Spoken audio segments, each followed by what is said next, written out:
আজকে আমি তোমাদেরকে আলোচনা করেছি বিশ্বভারতী বিশ্ববিদ্যালয়ের সম্পর্কে, বা বলতে পারো রবীন্দ্রনাথ ঠাকুরের শিক্ষা ভাবনা সম্পর্কে।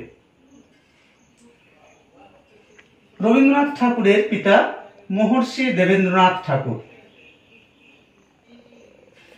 বীরভূম জেলার বোলপুর মহকুমার ভুবনডাঙ্গায় 20 বিঘা জমি কিনল।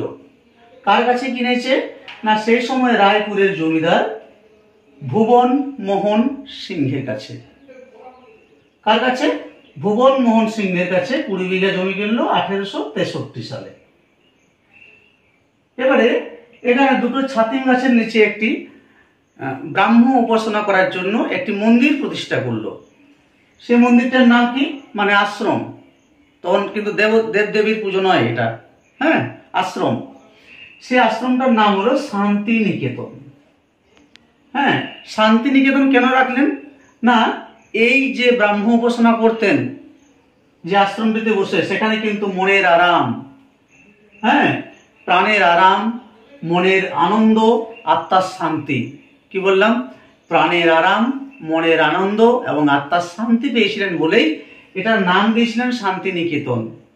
হ্যাঁ, পরবর্তীকালে এই জায়গাটাতে একটা শিক্ষা প্রতিষ্ঠান করার কথা ভেবেছিলেন বলেন্দ্রনাথ ঠাকুর। বলেন্দ্রনাথ ঠাকুর হচ্ছে রবীন্দ্রনাথ ঠাকুরের ভাইপো, দ্বিজেন্দ্রনাথ ঠাকুরের পুত্র, কিন্তু হঠাৎ তিনি মারা যান। তাহলে তার স্বপ্নকে পূরণ করার জন্য রবীন্দ্রনাথ ঠাকুর নিজেই 1901 খ্রিস্টাব্দে 22শে ডিসেম্বর একটি প্রাইমারি স্কুল তৈরি করলেন, প্রাথমিক স্কুল। সেই প্রাথমিক স্কুলটার নাম দিলেন ব্রহ্মচর্যাশ্রম বা পাঠ ভবন। রবীন্দ্রনাথ ঠাকুর প্রথম 5 জন স্টুডেন্টকে নিয়ে এই ব্রহ্মচর্যাশ্রমে পঠন পাঠন শুরু করলেন। এই 5 জন স্টুডেন্টের মধ্যে একজন হচ্ছে রবীন্দ্রনাথ ঠাকুরের নিজের ছেলে রথীন্দ্রনাথ ঠাকুর। এবারে এই যে জায়গাটা বললাম শান্তিনিকেতন, এই শান্তিনিকেতন নামটা পরিবর্তন করে ভুবনডাঙ্গা নামটা পরিবর্তন করে পরবর্তীকালে এই জায়গাটার নাম রাখলো শান্তিনিকেতন। হ্যাঁ, এবারে তারপরে পরবর্তীকালে কি করলো? একটা স্কুল প্রতিষ্ঠা করার চিন্তা ভাবনা করলো। হ্যাঁ, বড় ধরনের স্কুল করার চিন্তা ভাবনা করলো রবীন্দ্রনাথ ঠাকুর। কেন করলো? না, ভাবলো কি যে সমস্ত ভেদাভেদ ভুলে, সমস্ত জাতিভেদ, অস্পৃশ্যতা, ভেদাভেদ সব কিছু ভুলে একটা উদার মুক্ত পরিবেশে প্রকৃতির কাছাকাছি যেমন সমস্ত শিশুরা যাতে শিক্ষাদান করার সুযোগ পায়, এরকম একটি শিক্ষা প্রতিষ্ঠান গড়ে তুলব।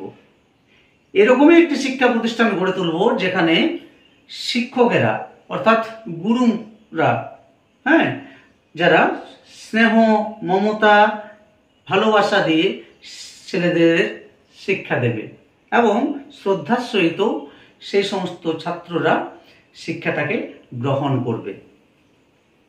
সেই সাথে কি করবে? তিনি চেয়েছিলেন, বললাম যে আশ্রমিক প্রথাকে, আর এটাও চেয়েছিলেন যে প্রকৃতির কাছাকাছি যদি ছেলেমেয়েরা শিক্ষা লাভ করে, হ্যাঁ, প্রকৃতির কোলে বসে যদি উদারমুক্ত পরিবেশে ছেলেমেয়েরা শিক্ষা লাভ করে, তাদের দেহ এবং মন দুটোই কিন্তু সুস্থ থাকবে এবং সুন্দর থাকবে।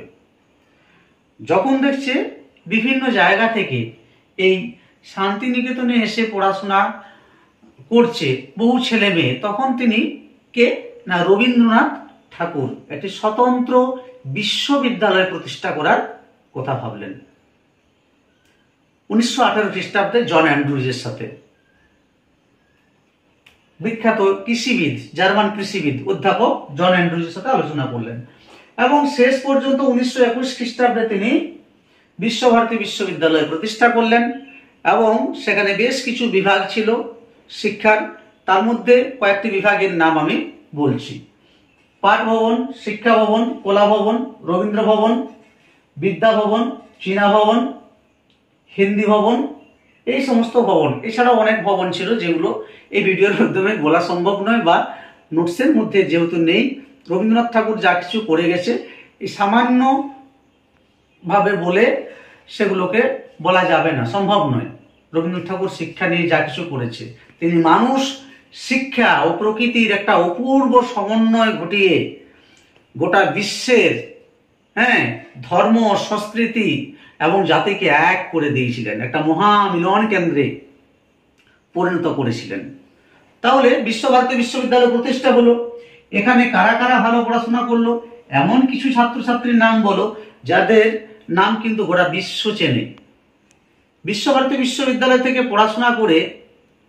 পড়াশোনা করেছেন এমন একজন ব্যক্তির নাম হচ্ছে বিখ্যাত অস্কার জয়ী পরিচালক সত্যজিৎ রায়, ভারতের বিখ্যাত নোবেল জয়ী অমর্ত্য সেন, ভারতের প্রাক্তন প্রধানমন্ত্রী ইন্দিরা গান্ধী, এরা ছিলেন বিশ্বভারতী বিশ্ববিদ্যালয়ের কৃতি ছাত্রছাত্রী। বিশ্বভারতী বিশ্ববিদ্যালয় 1951 সালে কেন্দ্রীয় বিশ্ববিদ্যালয়ের স্বীকৃতি পেয়েছিলেন।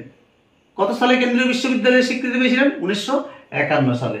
বিশ্বভারতী বিশ্ববিদ্যালয়ের প্রথম আচার্য ছিলেন জওহরলাল নেহেরু, উপাচার্য ছিলেন কবিপুত্র রথীন্দ্রনাথ ঠাকুর এবং বিশ্বভারতী বিশ্ববিদ্যালয়ের আচার্য ছিলেন বিধুশেখর ভট্টাচার্য। খুব সামান্য বিষয়ে তোমাদেরকে বিশ্বভারতী বিশ্ববিদ্যালয় সম্পর্কে বললাম।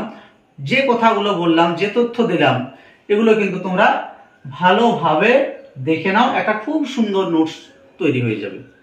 তোমরাও বিশ্বভারতী বিশ্ববিদ্যালয় সম্পর্কে অবগত থাকবে বা শান্তিনিকেতন সম্পর্কে তোমরাও অবগত থাকবে।